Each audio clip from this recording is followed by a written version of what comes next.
Welcome back to the Untamed Social Podcast, the podcast where we get real about what actually works in social media. Today, we're probably going to hit a little bit of a nerve because if there's one thing that's crushing your results on social media, it's probably your inconsistency. It's not the algorithm changes, it's not shadow bans, and it's not trends. It's the fact that you're posting like a hot mess, if I'm being honest. You post when you feel like it, when you remember, or when panic hits at 4 p.m. on a Tuesday. So with all that in mind, that's why I brought in the one person who in my mind is built for this. She is the queen of consistency. Rachel Strella is the founder of Strella Social Media, a 15-year-old agency that's recognized for intentional strategy, creative ideas, and most importantly, in my opinion, genuine connection. She's got a background in communications, journalism, and marketing. She's really great at blending storytelling with project management to help brands find their voice and share it with clarity and consistency. She believes that real connection is the foundation of lasting success and is passionate about helping businesses show up authentically and build meaningful relationships. Rachel, you're the one for today's episode. Wow.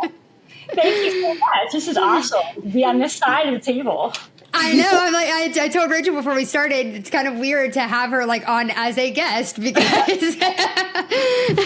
it's her podcast, you know, but really and truly, you know, when I was thinking about who's the perfect person for this, there's a lot of things that go into consistency. It's not just about showing up every single day. It's about everything that goes in behind it. How do you actually create a content plan and all of that? And that is something that you excel at beyond words, and what anybody on our team would absolutely give testament to is that working with you, I think not only are you really great at it, but you've shown the rest of the team how to be really great at it. So wow. I'm excited to talk to you about this.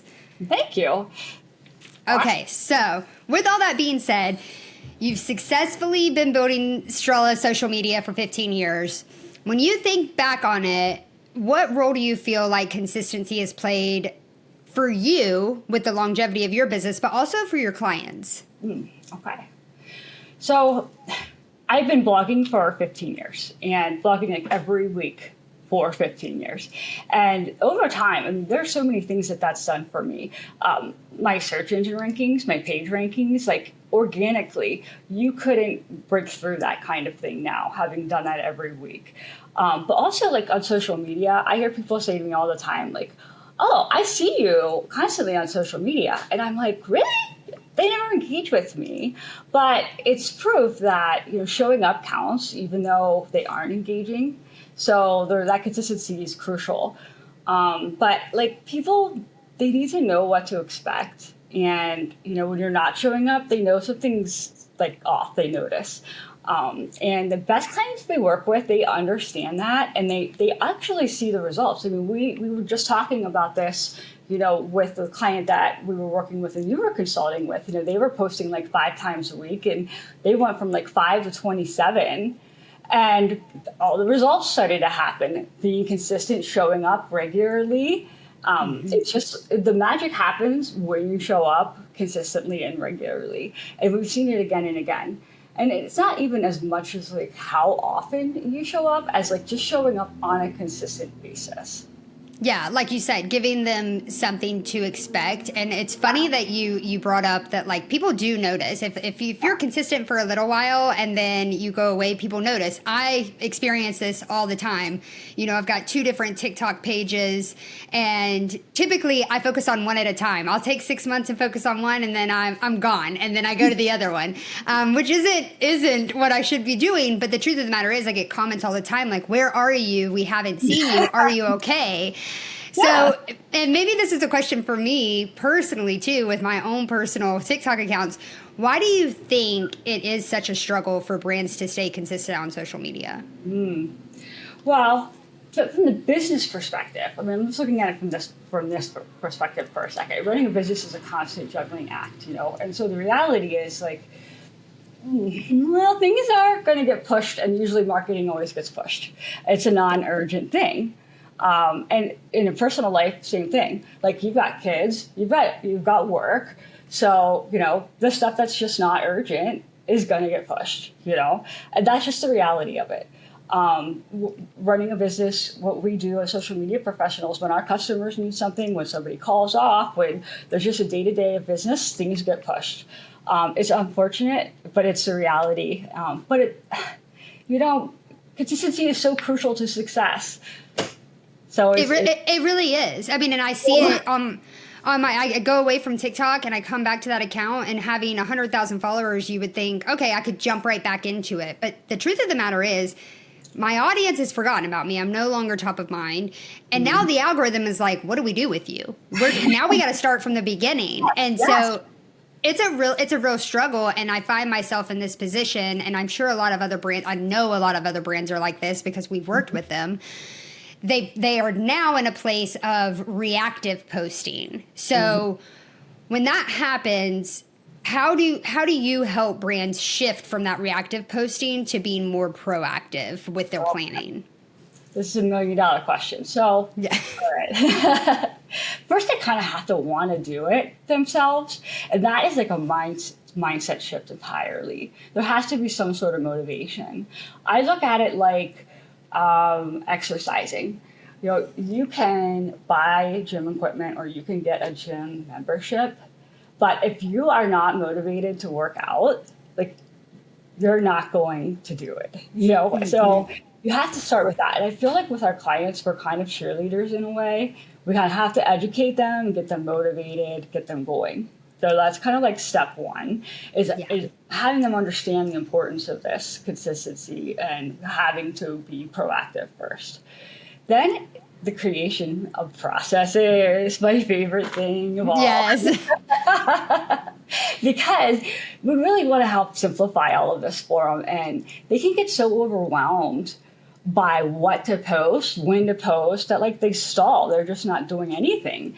Yeah. And once they realize that there's really it just all comes down to systems and processes, that changes the game entirely. And once we help organize that for them, it removes that overwhelm and things start to become simpler. They have a plan of action, and after that, it's just about small wins. So they see a week or two of content come to fruition, they gain a little bit of confidence, and that momentum sort of builds on itself. And again, it's like working out. You've lost 2 pounds or whatever that goal is. Once you've hit that point, you're ready to achieve a little more and you can keep building on that success. The weight loss is a great example. I mean, I can't really relate to the gym, but I mean, you're so right. When it comes to that, if you get that small win, you're like, oh, I got to keep going. And I like what you said too about, because I've never really thought about it like that, but I like what you said about when we first get started with a client and we're there to motivate, because the truth of the matter is that when we do have these kickoff meetings, it does feel a little bit like a pep rally, and it's like, this is what we can make happen if you get on board with us. Right. And that is the truth, that, obviously there's the addition of, okay, we're forking out money, a part of our budget towards this. There's motivation in that. But and more than that, if it's a company that you feel like you can really rely on, who is really truly going to get you the results that you need, that helps to bring that motivation too. Absolutely. So I love that. And of course you talked about processes. You're right, definitely your favorite, but it is the crux of, in my opinion, what has made Strella so successful. Not only that, the people as well that work at Strella, but there's a lot to be said for having a plan in place. And that could be, like you said, the processes, task management, all of that. Yeah. For somebody or a brand who is really at a loss, which I know they're out there because we have worked with them, where they have no plan in place for creating and posting content.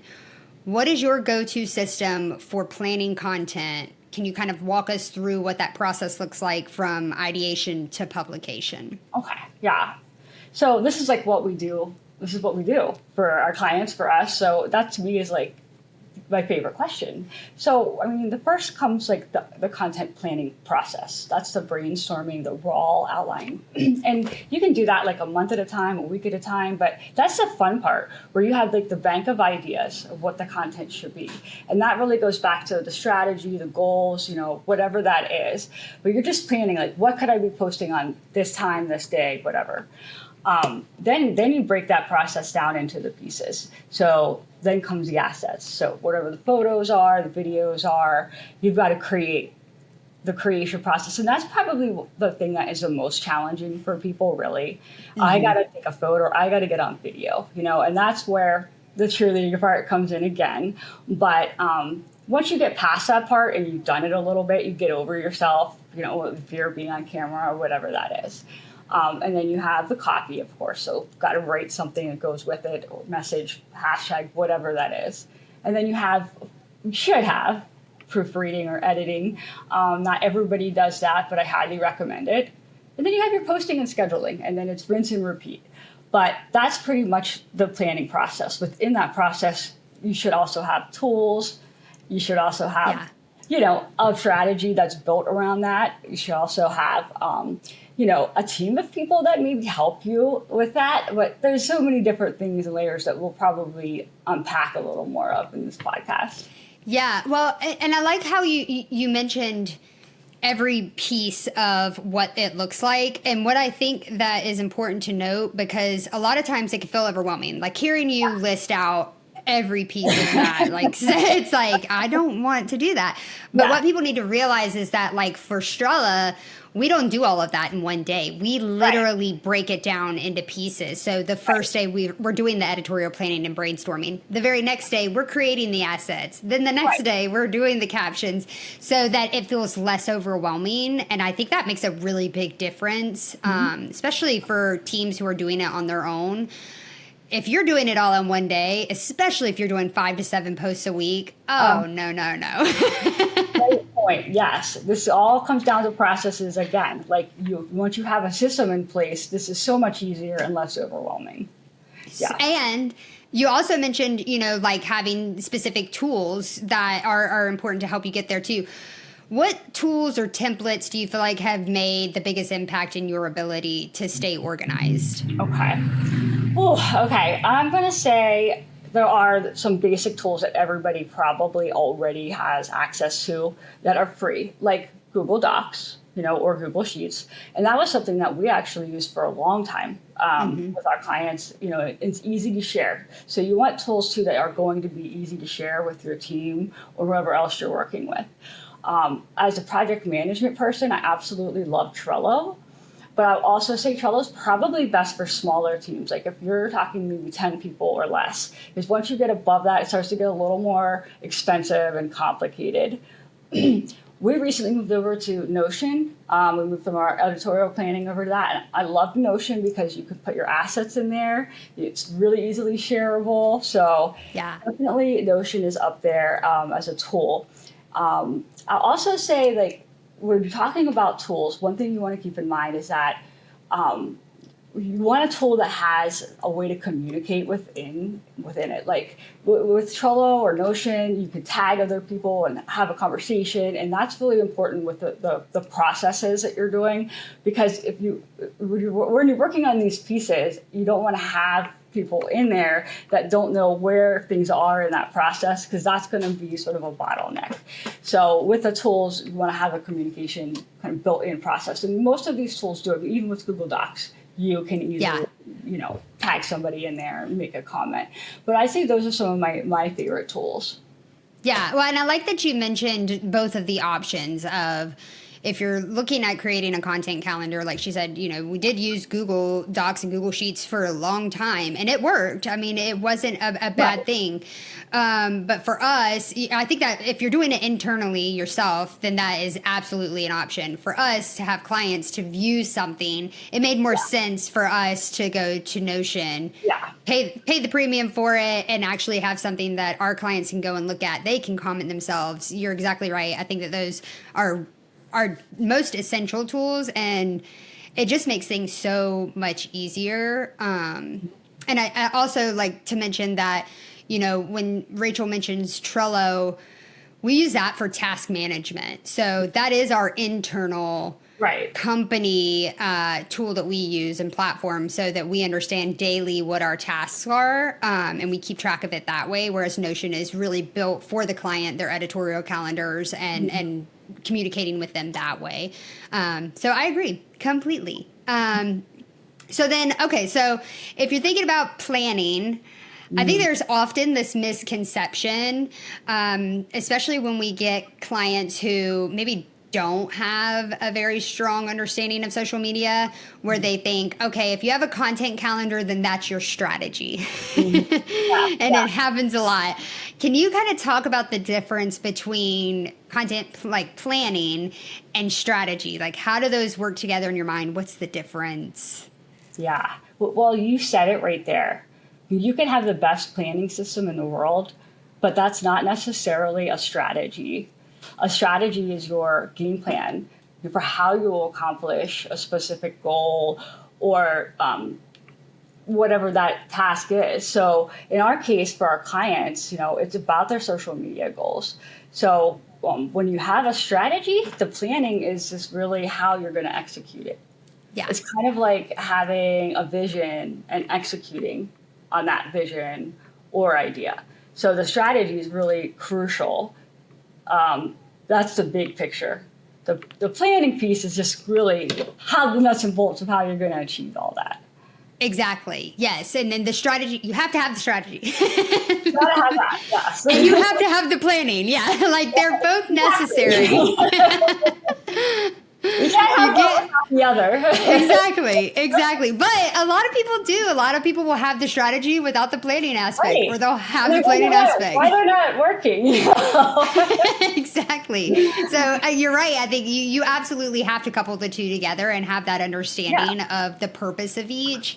I think about brands that a lot of brands that we work with, they already may have a marketing team, right? So how can a brand with a small team, or even especially a small team, if they have, a smaller bandwidth to implement project management, how can they implement project management principles into their content planning? Like, what would you tell them to help them to be able to do that with a smaller team that doesn't have all the bandwidth to be able to focus solely on social media? Well, they're not going to like this, but create processes for everything possible. I know that processes are a pain, but they eliminate so much work down the line. And this isn't just me saying this. I mean, business books, the traction, we follow EOS system, the entrepreneur's operating system. This is one of the major components of operating a business.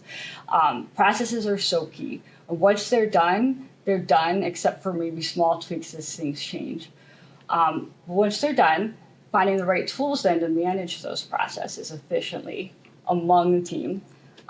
So those tools that we just talked about, like Google Docs or Trello or Notion, that's the second part. And then this is probably the most overlooked one, ensure that everyone knows their role in that planning process, so that everything is done in a lineup with no bottlenecks. So I know that sounds kind of boring, but that's really the truth of the matter. Those processes are key. We, as you know, we probably have at least 100 different processes that manage our business.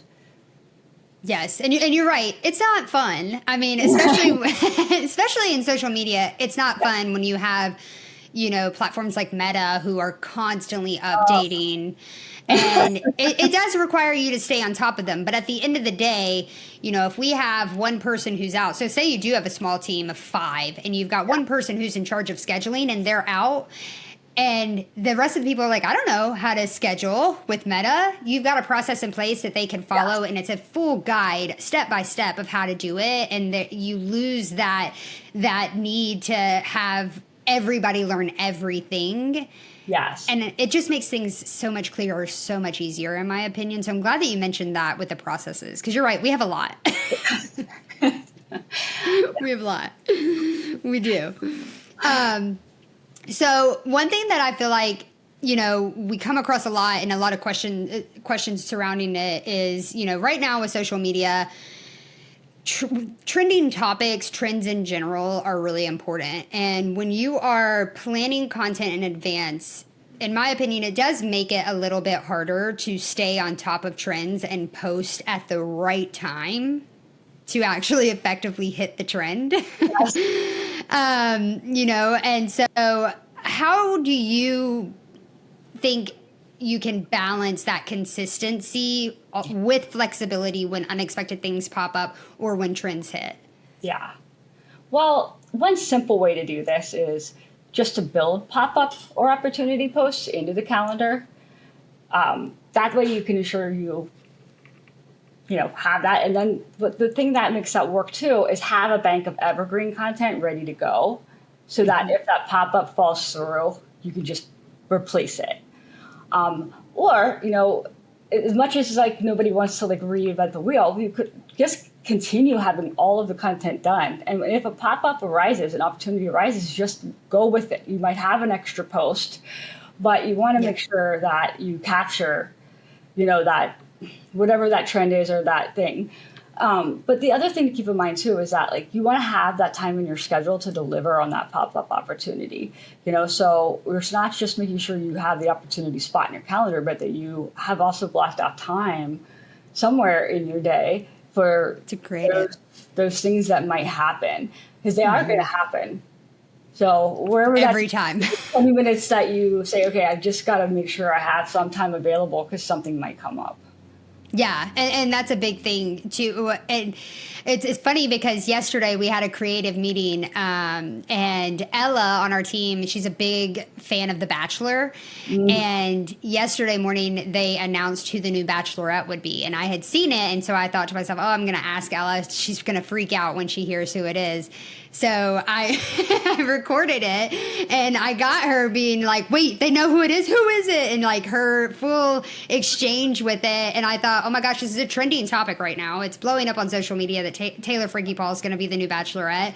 So now, I had a TikTok planned for tomorrow, and I'm like, you know what? It's going to have to be replaced. It's going to have to be moved down the line. Yep. And now we're going to be posting about the Bachelorette, and it is what it is, Great point. So, yep. If you already have something planned and it's not something that necessarily has to be timely, you can always just push that down line.